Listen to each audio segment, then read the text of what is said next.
Samyutta Nikaya, the connected discourses, Sagata Vagga Samyutta, Devata Samyutta, Satullapakayika Vagga, the Satullapa section, Sutta number 1.35. Ujjha nasan Sutta, critical minded Devas. This is what I personally heard. Once, while the Blessed One was living at Anathapindika's monastery in Savathi's Jeta's park, as the night had advanced and all had retired to their kutis, a host of stunningly beautiful devas, known for being critical-minded, manifested at the monastery, brilliantly illuminating the entirety of Jeta's park.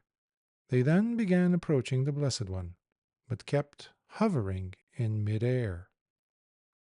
While standing there with their feet not touching the ground, one of those devas began reciting the following verse in the presence of the Blessed One. If one displays oneself to the world while pretending to be other than who he really is, then whatever he obtains or enjoys is surely gained as a result of his thievery, just the way a cheating gambler who obtains all that he enjoys by fooling others. Then another of those devas began speaking also in the presence of the Blessed One, while uttering the following verse. One's own behavior must match one's words. So whatever you say, that is how you must act and behave too. Therefore, you should not speak or say what you yourself would not do. For the truly wise clearly identify that person who is all about talk, but no action. And the Blessed One said, it is not just by speech, nor through mere listening, that you can truly progress on this path of practice, which is anything but easy. Yet it happens to be the very method through which the truly wise, those who put the effort in meditating, come to be released fully from the trapping nets that Mara weaves.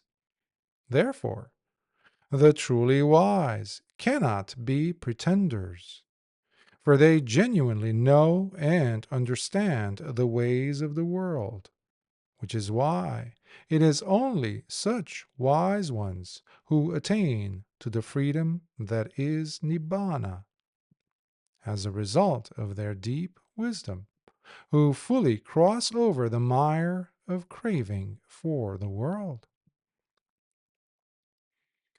In hearing these words from the Blessed One, those devas then began lowering themselves as they touched the ground with their feet. Then, while prostrating themselves with their heads at the feet of the Blessed One, they spoke these words. Bhante, we have indeed made a terrible mistake with our words and behavior against the Blessed One. We acted in such a foolish, stupid, and unskillful manner, by thinking that we can scold and attack the Blessed One with our harsh words. May the Blessed One please forgive us for this transgression of ours, as we now see the mistake committed by us, and we will restrain ourselves from similar behavior in the future. Once those devas spoke these words, the Blessed One smiled. But those devas quickly saw fault with that gesture of the Blessed One's smile, as they became visibly angry and upset, and again raised their bodies into the air, but this time with even more contempt. Then one of those devas spoke this verse in the presence of the Blessed One.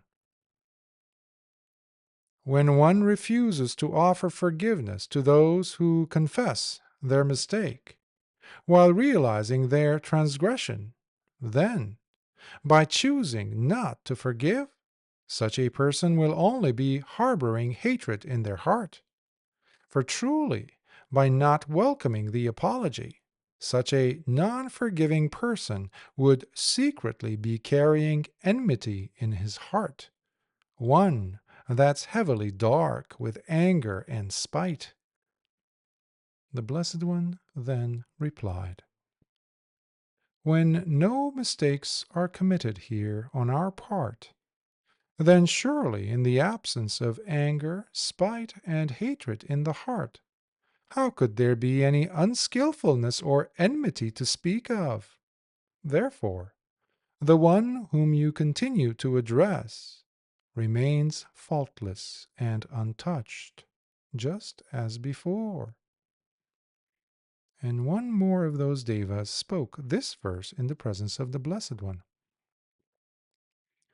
Who is there that can remain faultless, making no mistakes?